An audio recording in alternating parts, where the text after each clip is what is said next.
बाबूजी, मैं आपसे ये बताने के लिए आया हूं कि मैं स्वामी जी के आश्रम में कुंती से मिला। उसने मुझे कर्ण के पिता के बारे में बताने के लिए बुलाया था। हाँ, सरला से मेरी बात हुई थी फोन पर। उसने बताया था इस बारे में।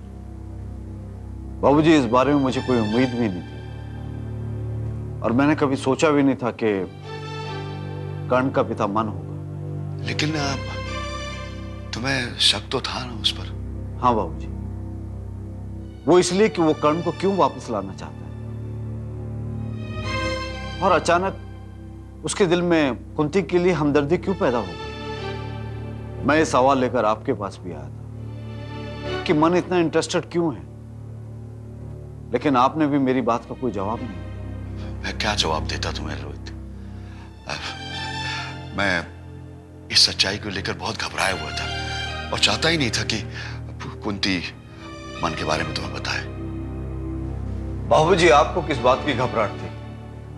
आपको क्या लगा था कि मन की बात जानने के बाद मैं कुंती से शादी से इनकार कर दूंगा? मैं तुमसे झूठ नहीं बोलूंगा रोहित। मेरी घबराहट सचमुच इसी बात को लेकर थी। इसका मतलब यह है कि आपको अभी भी मुझ पर विश्वास नहीं। आपने मुझे पहचाना नहीं? नहीं बेटा, ऐसी तो कोई बात नहीं है। तुम्हारे विश्वास नहीं तो मुझे एक नई जिंदगी दी है। मेरी बेटी कुंती को एक नया जीवन दान मिल रहा है उस विश्वास की वजह से। लेकिन बाबूजी, मुझे आपसे शिकायत है। आपने ये सारा बोझ कुंती पर क्यों डाल दिया जब आपको मालूम ही था कि मन कर्ण का पिता है? तो यह बात बताने का साहस आपने क्यों नहीं किया? जिस सच्चाई से मैं आज तक जूझ रहा था, मैंने यही सोचा कि उसे बताने का फायदा क्या है। बाबूजी, बात फायदे और नुकसान की नहीं है। जब मैं कुंती की जिंदगी से जुड़ी हुई हर चीज को जानता हूं तो मुझे मन के बारे में भी पता होना चाहिए। मानता हूं, यह गलती मुझसे हुई है। अब देखे ना बाबूजी, अगर मुझे मालूम होता कि कुंती को धोखा देके भाग जाने वाला वो मन ही है तो मैं उसकी स्वीडन जाने वाली बात पर यकीन ना करता। मुझे मन के बारे में सब कुछ पता होना चाहिए था। चलो, देर आए दुरुस्त आए। अब तो तुम्हें उसकी पहचान हो गई। लेकिन बाबूजी, उस आदमी ने कुंती की जिंदगी में इतना कुछ किया, आपने उसे माफ कैसे कर दिया? जिस आदमी से मेरी बेटी की इज्जत जुड़ी हो, उसे सजा देकर मैं अपनी बेटी को और बदनाम नहीं करना चाहता था बेटे। लेकिन बाबूजी, अब मेरे लिए उस आदमी को बर्दाश्त कर पाना बहुत मुश्किल होगा। रोहित बेटे, कभी कभी सब कुछ जानकर बर्दाश्त करने की मजबूरी होती है। उसके किए की सजा भगवान उसे देगा। मेरी तो बेटे बस एक ही ख्वाहिश है, कुंती से तुम्हारी शादी। बाबूजी, मैंने कुंती से शादी करने का वादा किया है। मैं अब इस वादे से मुकर नहीं सकता। लेकिन क्या रोहित?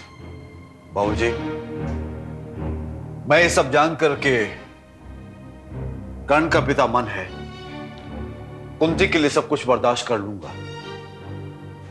लेकिन मेरी मां ये सब कुछ बर्दाश्त नहीं कर पाएगी। बेहतर होगा ये बात का पता मेरी मां को ना चले। मैं पूरी कोशिश करूंगा बेटे कि ये बात उन्हें पता नहीं चल सके। एक बात और बाबूजी, गलती से भी इस बात का पता पुष्पा को नहीं चलना चाहिए। मैंने कुंती से इस बात का वादा किया है। कुंती की खातिर सबका इतना ख्याल है तुम्हें। तुम सचमुच महान हो रोहित।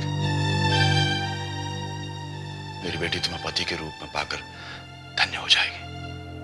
नहीं बाबूजी, इसमें महानता वाली कोई बात नहीं। मैं तो बस एक इंसानियत का फर्ज निभा रहा हूं और शादी के बाद कुंती के पति का फर्ज निभाने का वादा करता हूं। बस कुंती के दिल को किसी भी तरह की ठेस ना पहुंचे, यही मेरी कोशिश रहेगी। बस अब मेरा सारा डर दूर हो गया, पूरी तरह निश्चिंत हो गया हूं। अच्छा बाबूजी, अब मुझे आज्ञा दीजिए, मैं मां को बिना बताए आया हूं। ठीक है बेटा।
क्या बात है, तुम यहीं बैठे हो अभी तक?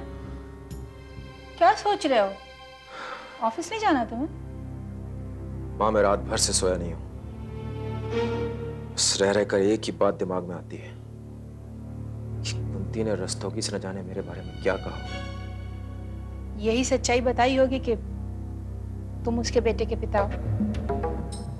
और ये सच्चाई जानने के बाद रस्तोगी मेरे खिलाफ न जाने क्या क्या करेगा। माँ, मुझे तो डर है कि कहीं कुंती का बदला लेने के लिए वो पुष्पा को सब कुछ बताकर मेरी जिंदगी न बर्बाद कर दे। तुम रात को आश्रम गए तो थे कुंती को मना करने के लिए, क्या हुआ? गया था माँ, लेकिन कुंती मिली कहाँ? मेरे वहां पहुंचने से पहले ही वो चली गई। बस सरला जी मिली। क्या कहा सरला ने? क्या कहेंगी? मेरी सूरत देखते उनका पारा चढ़ जाता है, चीखने चिल्लाने लगी, कहने लगी कि तुम्हारी हिम्मत कैसे हुई आने की। वो अपने आप को कुंती का सबसे बड़ा हितैषी जो समझती है। देखा नहीं तो उस दिन कैसे घर चली आई थी स्टैम्प्स पेपर फाड़ने के लिए। मां, लेकिन एक बात तो तय है, कुंती ने रोहित रस्तोगी को मेरे बारे में बता दिया ना, तो मेरा बच पाना बहुत मुश्किल है।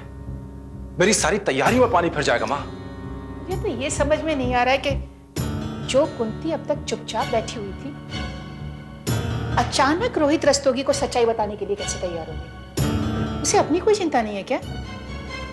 इसमें उसका क्या बिगड़ेगा? जो बुरा होगा वो तो मेरा बुरा होगा मां। क्यों? ये भी तो हो सकता है कि इतनी बड़ी सच्चाई जानने के बाद रोहित रस्तोगी शादी से इनकार कर दे। रस्तोगी शादी से इनकार करेगा? मां, ये तुम्हारा सोचना है। तुम इन बड़े लोगों की बड़ी बातों को नहीं जानती हो। और फिर जो आदमी कर्ण को बाप का नाम देने को तैयार हो चुका है, वो मेरा नाम जानने के बाद कुंती से शादी से इनकार क्यों करेगा? मन, बेटे को स्वीकारना अलग बात है, लेकिन बेटे के बाप को स्वीकारना, जो इसी शहर में है, नजरों के सामने है, पॉसिबल। मुझे तो यही लगता है कि कुंती अगर सच्चाई बताएगी तो अपने आप अपने पैरों में कुल्हाड़ी मारेगी। खैर मां, हमें अपनी फिक्र करनी है, कुंती की नहीं। सरला जी ने कहा था कि जो तीर एक बार कमान से निकल जाता है वो वापस नहीं आता। मैंने उन्हें यहां तक कहा कि अगर पुष्पा को इस बात का पता चल गया तो क्या होगा। उसे इन सब बातों से क्या लेना देना मन? उसे तो सिर्फ इस बात की चिंता है कि किसी तरह से कुंती का घर बच जाए। दूसरे का घर उजड़ता है तो उजड़े। जो भी हो मां, हमें इस बात का पता लगाना जरूरी है कि कुंती ने मेरे बारे में रस्तोगी को कुछ बताया है या नहीं। पुष्पा शाम को जब ऑफिस से आएगी तो अपने आप पता चल जाएगा। मैं मां, शाम को पुष्पा से पता चल जाएगा? क्या हो गया आपको? आप इस बात को इतनी आसानी से कैसे ले सकती हैं? अरे अगर पुष्पा को पता चल गया तो शाम को घर में कोहराम मच जाएगा। वो मुझे छोड़ेगी नहीं। कुंती से पूछूं कि उसने रस्तोगी को तुम्हारे बारे में बताया या नहीं? मां, कुछ भी करो, लेकिन इस बात का पता लगना बहुत जरूरी है, क्योंकि इसी के हिसाब से हमें अपने बचने का रास्ता ढूंढना होगा ना। हमारी बर्बादी निश्चित है। तो फिर मैं डॉक्टर साहब से फोन करके पूछती हूँ, उन्हें इस बारे में जरूर मालूम है। मां, लेकिन तुम सीधे इस तरह सवाल मत करना। अपनी माँ को बेवकूफ समझते हो। मैं अभी उन्हें फोन करती हूँ।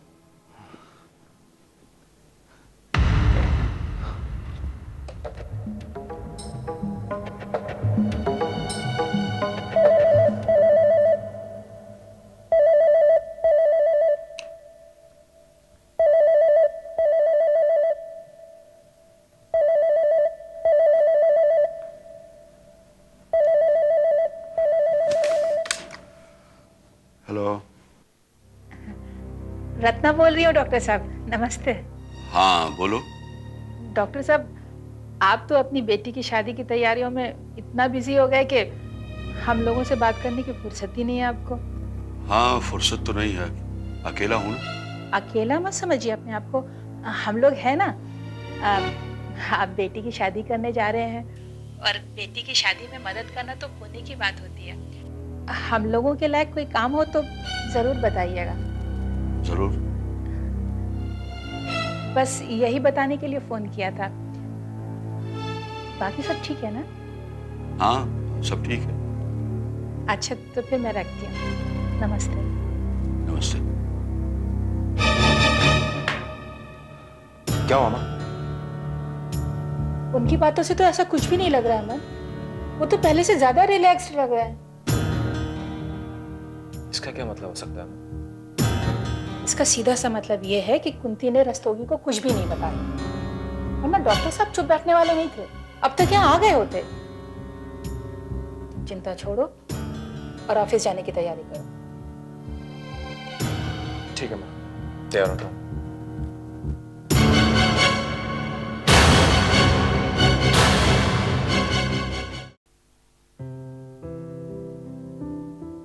सर, मिस्टर मल्होत्रा का फोन आया था। वो आज आपसे नहीं मिल पाएंगे। उन्हें किसी काम से दिल्ली जाना पड़ गया है। वैसे सर, वो आपको पता चला? कुंती ने आपको आश्रम में क्यों बुलाया था? वो आपको कुछ बताने वाली थी। हाँ पुष्पा, कुंती ने अपनी सारी जिंदगी की सच्चाई हमें बता दी। अब उसके दिल पर कोई बोझ नहीं है। लेकिन ऐसी कौन सी नई बात थी जो बताने के लिए उसने आपको आश्रम में बुलाया? एक्चुअली ये स्वामी जी की इच्छा थी कि अब हम पति पत्नी बनने जा रहे हैं तो हम दोनों के बीच में कोई भी बात छिपी नहीं रहनी चाहिए। हमें कर्ण के बारे में तो पता है, लेकिन हमें ये नहीं पता था कि कर्ण का पिता कौन है। क्या कुंती ने आपको उस आदमी का नाम बताया?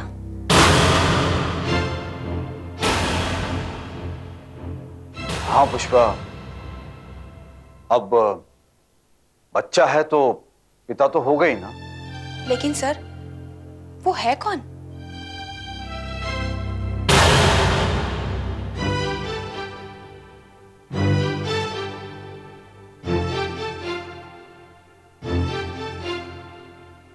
है कोई, उसके बारे में जानने और बताने वाली कोई बात ही नहीं है। लेकिन सर, ऐसे नीच आदमी को तो सजा जरूर देनी चाहिए जिसने कुंती की जिंदगी बर्बाद कर दी। पुष्पा, जो बर्बादी होनी थी वो हो चुकी, अब उसकी सजा उसे भगवान देगा। लेकिन सर, ऐसे धोखेबाज इंसान तो भगवान की आंख में भी धूल झोंक सकते हैं। देखो पुष्पा, उसका किया उसके साथ और हमारा किया हमारे साथ। अब तो हमारी ये कोशिश होनी चाहिए कि कुंती को अपने पुराने जिंदगी की कोई याद ना सताए। लेकिन सर, कुंती ने शादी से पहले उस आदमी के बारे में बताने का फैसला क्यों किया? मैंने कुंती से कई बार जानने की कोशिश की, लेकिन उसने कभी उस आदमी के बारे में मुझे नहीं बताया। पुष्पा, वो मेरे रिश्ते के साथ पूरी ईमानदार रहना चाहती है, मुझे किसी भी तरह से अंधेरे में नहीं रखना चाहती। सर, मुझे उस आदमी को लेकर इतनी नफरत है कि अगर वो मेरे सामने आ जाए ना तो मैं उसे जिंदा न छोड़ूं। पुष्पा, तुम्हारा ये गुस्सा, कुंती के लिए तुम्हारा लगाव, तुम्हारा ये प्यार है पुष्पा। बस इतना जान लो कि वो आदमी जिंदा है। कुंती ने तो बस इस डर से मुझे बता दिया कि अगर कल को वो आदमी सामने आके खड़ा हो जाए तो क्या होगा। कुंती का डर सही है सर। ऐसे धोखेबाज आदमी का कोई भरोसा नहीं। मन इतना नीच नहीं हो सकता। क्या सर?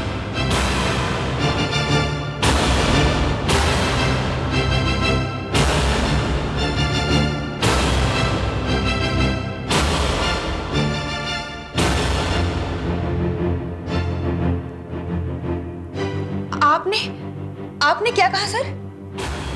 मेरा मतलब यह है कि मेरा मन कहता है कि वो आदमी इतना नीच और गिरा हुआ नहीं हो सकता। ऐसे आदमी का कोई दीन ईमान नहीं होता सर। जब उस आदमी को यह पता चलेगा कि जिस कुंती को उसने ठोकर मारी थी आज वो इतने बड़े घर की रानी बन रही है, तो हो सकता है कि वो कर्ण के नाम पर उसे ब्लैकमेल करे। देखो पुष्पा, हमने तो उस आदमी को बीते हुए कल की तरह भुला दिया है। अब अगर वो कुंती के रास्ते में आने की कोशिश करेगा तो उसे अब पछताना पड़ेगा।